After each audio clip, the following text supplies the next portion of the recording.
One of the cringiest things I've ever seen happened in an airport in Dallas back in the late 70s. I was a little kid sitting in one of the gates waiting for my flight to take off. In these gates, they had these separators between the gates, which were these big cement pillars with a panel of glass in between them. And I happened to look over at one point and I saw this little kid, maybe 5 years old, come racing as fast as he can across the room, heading straight for one of those panels of glass. The thing is about these panels of glass is they didn't go all the way down to the floor. There was a gap between the glass and the floor, and that gap was perfectly at this little kid's chin height. So running as fast as he can, he smacks that glass with his face. The glass reverberated like a gong, and his little body kept going forward, but his face started going backwards, and he whacked the back of his head on the ground and immediately started wailing. And I was just sitting there going, oh God. And for years, I remembered this poor little kid. And it's like I had a muscle memory. My body would tense up just remembering it. Have you ever tried to fry an egg on a steel pan with no butter or oil? What happens when we try to do that? The egg grabs onto that metal for dear life, right? We ruin the egg. There's no way to flip the egg. It just sticks to that pan so intensely that you basically have to use an angle grinder to get it off the pan. The topic of this video today is, do we actually need a self image? Does a self image do anything positive for us? Does it make us happy or unhappy? What is a self image? It's just that concept and image that we often carry around about who we are as a person. I'm 56 years old. I'm a male. I'm a white guy. I'm an American. I'm 5'10. I'm 100 and I don't know, 70 pounds. I dropped out of high school to go to India. I suck at math. I had a weight problem as a kid that I've struggled with my whole life. I've been married twice, and on and on and on. These are all concepts, and they usually come with images, and they usually come with feelings, and they change constantly, some of them, right? I might wake up feeling really confident and happy, and I go out and have some weird interaction with a stranger, and then suddenly I'm feeling insecure about myself and unhappy, and then someone else responds positively to me. So then my self image gets replaced again, and suddenly I'm this cool guy that people like. I go from being smart to being dumb to being strong to being weak to being rich to poor, attractive, unattractive, well liked to all alone. And it just goes on and on. These self images rise up and then they go away, and they rise up and they go away. You might have started wondering, what does this have to do with the little kid bonking his face into the glass and the fried egg? Well, those two metaphors describe something about what it's like to be a human being. They are metaphors for consciousness. Consciousness is this awareness that we have.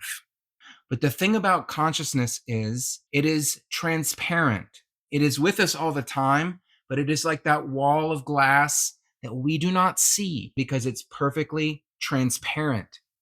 That's what consciousness is like. It is a presence, it is here, but it is perfectly transparent, so we can't see it. And the fried egg sticking to a pan, that's what consciousness does. It sticks to things. It identifies with things. It identifies with this body. This body is here, so it must be me. It identifies with our mind. This mind is here, so it must be me. These emotions are here, so they must be me. This self image, self concept, self feeling is here, so it must be me. Because that's what consciousness does. It grabs onto things. And honestly, it ain't wrong. All of those things are me. But the mistake we make is we think some things are I, that's not easy to say, and other things aren't I. We have these concept of like, this is me, this is not me. I want to suggest the possibility that that's not actually true. A lot of saints and sages in India say you should either identify with everything or identify with nothing, but you shouldn't do half and half. And they really do have a point there. Consciousness comes with a feeling that, if we put it into words, would be I am, or maybe I am here, or even I am here now. Consciousness doesn't speak those words, but it feels like that. It is like a silent feeling of being here that, if we had to put it into words, would simply say, I am, I am, I am. It actually feels pretty good to say.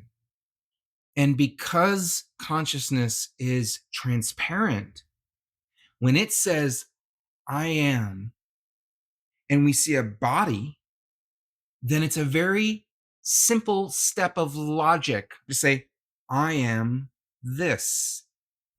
I am what's in here, these thoughts, these images, these feelings, these sensations in my body. I am these things. It doesn't say that in words, but it feels that way, right? That's what identification of consciousness with a body mind is. It's where it comes from. It comes from the I am knowing that it is, and it knows that it is all things. In fact, there's an experience we can have where, if we get really deeply in touch with this I am that's inside of us, this presence, which is like a light. Sometimes, I don't know if that's accurate or not, but sometimes I experience it like a clear light. And it's a light that it sort of behaves like water a little bit, and like light. It flows like water, and it can expand outwards like light. And we can have this experience that, when our I am presence, our consciousness rises up and saturates our body mind, and then it can expand outward. And then whatever we look at, we see it as part of I am. We see trees and furniture and other people as one with us, as part of our I am. It's not just this body, not just this mind, but it's all things included in the I am. The entire universe is the I am. All manifestation, all form is the I am. And so there's not really separation on that level. There's separation on other levels. We don't brush our teeth with toilet paper and wipe our butt with a toothbrush, right? There's separation, and then there's a good thing. We want to keep certain things separate or distinct from each other. So that's a different level, though. On the level of consciousness, there is no separation. And there's even a level past consciousness. So, do we need a self image? Do we need to identify with the image du jour, whatever image is appearing in our mind at any given moment, the image that rises up with a bunch of concepts and feelings and thoughts bundled together? Personally, I've never met a self image that was worth identifying with. I've never met a self image that was greater than just that transparent fullness of presence of I am. It's just I aming out of us at all times. I've never met a self image, even a really confident self image, even a self image of like, I'm really smart, I'm really good looking, I'm really fit, I've got a lot of money, I've got I've got the coolest clothes, I've got whatever. Even when I'm in one of those self images, it's sort of like the other side of the coin of I suck, I'm overweight, I'm old, I'm too short, I shouldn't be wearing t-shirts that a teenager would wear when I'm 56 years old. All of those self images. Hey, I got to be me, right? These t-shirts, all of those self images, their counterpart, the flip side of the coin is those I'm superior. No, I'm inferior. Both of them suck, guys. Feeling superior to other people, which is an image that grabs me sometimes, it's painful, isn't it? To feel superior is actually a flavor of separation that is actually painful. And if we don't realize that it's painful, it's only because we haven't really met what we truly are yet. If we feel superior and we think that's kind of like a peak experience, then we haven't met what we really are. Because what we really are is so vastly better than any self image could ever be, even a superior self image. Even the self image of the prettiest, richest, smartest, has all the coolest stuff person. When we meet this I am and we let it rise up in us and fill us up,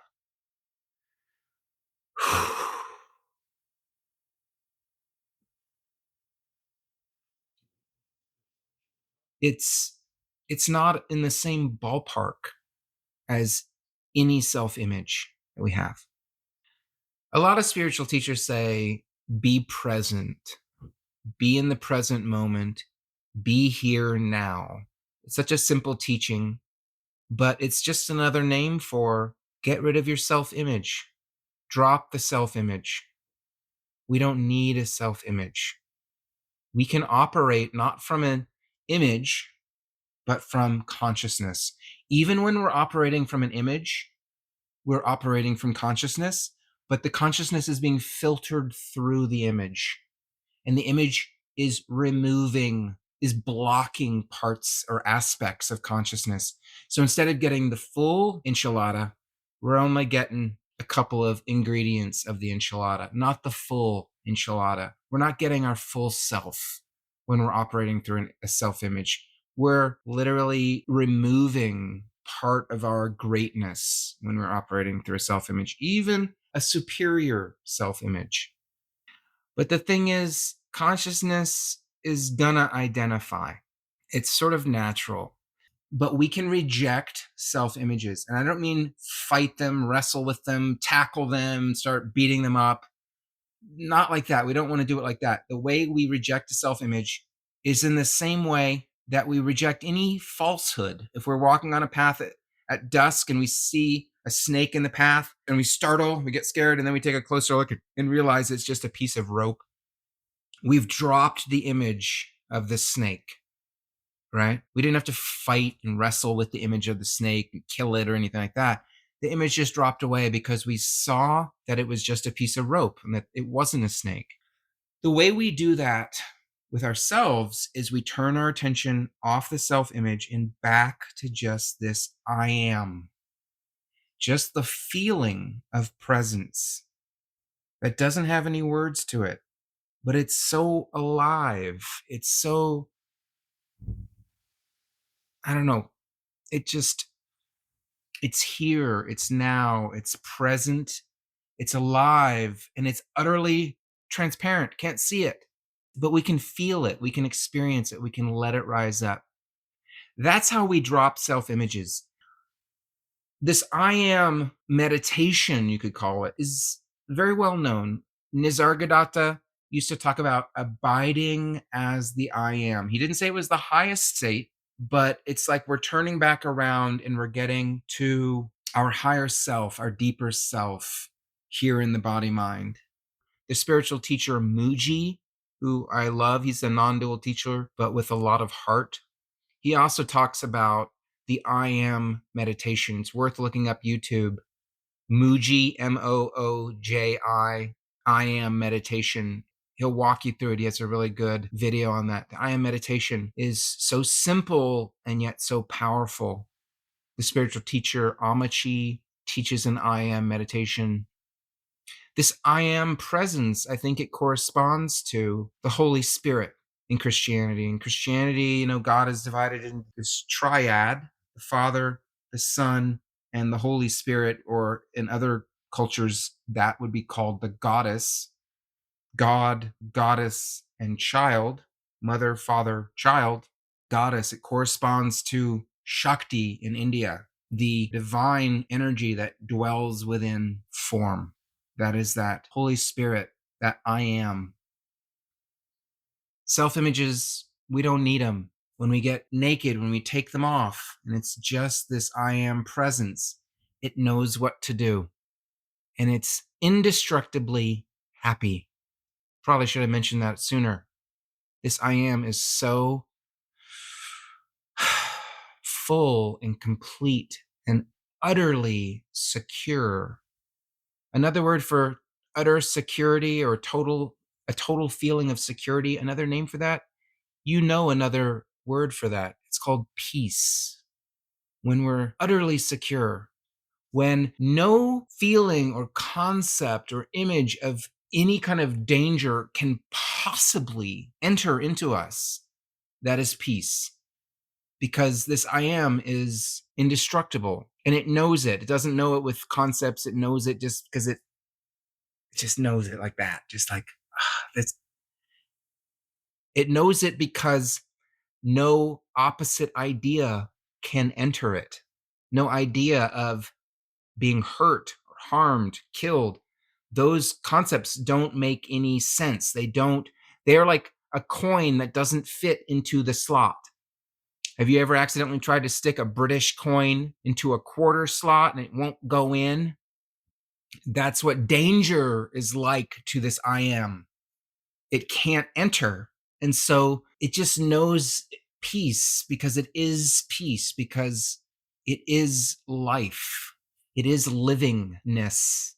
It is awareness in the universe, in form. Okay, I think I'm starting to ramble here, but that's the idea I wanted to share. We can't see consciousness. We can't see the I am. And so it's very natural for us to mistake the I am for I am this or I am that. And that's actually true, but it's not true that we're only this and not that. In the realm of consciousness, we are all things. We are all people. We are all forms. Cheers.